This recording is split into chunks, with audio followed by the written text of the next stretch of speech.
Ler esse livro tem trazido profundas alegrias e muita comoção. Como é que ele nasceu? Ele nasceu no mês de agosto, final de agosto para setembro do ano passado, quando eu fui no banheiro às 4 horas da manhã.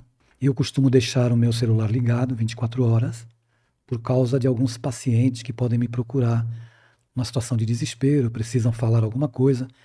Eu deixo sempre isso muito bem claro para eles, para que eles sintam que mesmo virtualmente eles têm um canal para desabafar.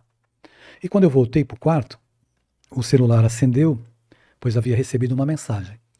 Quando eu fui verificar a mensagem, era de uma mulher que eu não a conhecia pessoalmente.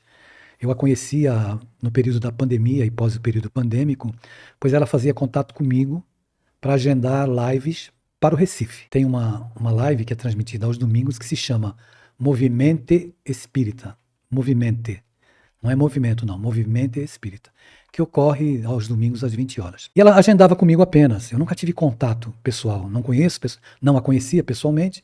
E ela mandou uma mensagem e a frase dizia o seguinte: eu preciso de você. Fui diagnosticada com câncer. É evidente que alguém que te manda mensagem às 4 horas da manhã não deve ter dormido a noite inteira. Eu percebi que naquele pedido de ajuda dela, pelo WhatsApp, Deus estava querendo falar com ela através de mim. E isso não é nenhum favor e nem uma fala presunçosa, porque Deus fala com as suas criaturas através de outras criaturas. Eu respondi, depois de refletir, acolhendo-a, trazendo palavras de carinho, etc, etc. E à medida que eu falava, eu me dei conta que ela estava enfrentando uma tempestade. Então, depois que eu a acolhi e desliguei o telefone, eu comecei a pensar nas minhas tempestades. E comecei a pensar também nas tempestades das pessoas, dos seres humanos de uma maneira geral. Então eu me decidi a escrever esse livro, Ouvindo Deus na Tempestade, porque Deus fala conosco antes, durante e depois da tempestade. E esse livro, eu peguei passagens do Antigo Testamento e do Novo Testamento para falar das tempestades de alguns personagens bíblicos, mas para falar também das nossas tempestades particulares. Então eu falo tempestade no lar, tempestade no casamento, tempestade no trabalho, tempestade consigo mesmo, na dificuldade de estabelecer a paz interior. E 2 meses atrás eu estava em João Pessoa, cumprindo um circuito de palestras e faria um seminário no Recife.